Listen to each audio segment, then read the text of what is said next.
राधे राधे। तो दोस्तों, आपके मन में भी कभी ये प्रश्न उठा होगा कि भक्ति करते समय हमारी आंखों से अश्रु क्यों आ जाते हैं। तो आज हम इसी विषय में चर्चा करेंगे। जब आप सच्चे मन से अपने इष्ट देव को, अपने भगवान को याद करते हैं और अपनी आंखें बंद करते हैं, और जब आंखें बंद करते हैं और आपकी आंखों के सामने आपके भगवान का सुमिरन हो जाए, तो वह आंखों से आंसू आने का कारण हो सकता है। और ऐसा तब भी हो सकता है जब अपने भगवान से जुड़ाव समझते हैं और ऐसा महसूस होता है कि हमारे ईश्वर, हमारे इष्ट देव हमारे समीप हैं, तो हमारी आंखों से अश्रु अपने आप आ जाते हैं। जब इंसान खुद को परेशानियों में घिरा हुआ समझता है, उलझा हुआ समझता है और भगवान के समीप बैठता है, तो उसकी आंखों से अपने आप अश्रु आ जाते हैं। एक उदाहरण ये भी है, जब एक छोटे बालक को चोट लग जाती है तो वो अपने माता पिता को पुकारता है, अपने माता पिता को याद करता है। और जब हम कष्टों में होते हैं, हम कष्टों से घिरे हुए होते हैं, तब हम परमात्मा को याद करते हैं। और ऐसा तब भी होता है जब कोई अपने घर में या मंदिर में भगवान की प्राण प्रतिष्ठा करवाता है और उनके सामने कोई व्यक्ति रोए और उसकी विपदा सुनकर भगवान भाव विभोर हो जाते हैं। और फिर कैसे हो सकता है कि उस व्यक्ति की इच्छा पूरी ना हो, भगवान उसकी इच्छा पूरी कर देते हैं। ये तो हुआ सकारात्मक रोना। अब आपको बताते हैं कि नकारात्मक रोना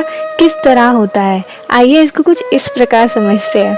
एक व्यक्ति है जो भगवान के सामने रो रहा है और उनसे मांग रहा है कि भगवान, मेरी बेटी की शादी हो जाए या मेरा इतना गज का घर बन जाए तो मैं आपको 56 भोग लगाऊंगा, मैं आपका मंदिर बनवाऊंगा। मैं और ये कहते कहते आंखों में मोटे मोटे अश्रु भर लेते हैं और ये सोचते हैं कि भगवान उनकी ये मन्नतें पूरी कर देंगे। परंतु भगवान को तरह तरह की वस्तुओं में या 56 भोग में कोई रुचि नहीं है। उन्हें तो सिर्फ अपने प्रिय भक्त के भाव से प्रेम है। तो ऐसी भूल ना करें, क्योंकि भगवान से कोई माया की वस्तु मांगना उचित नहीं है। क्योंकि हमें पता है हमारे परमात्मा हमारे पिता हैं, वो हमारे रग रग से वाकिफ है।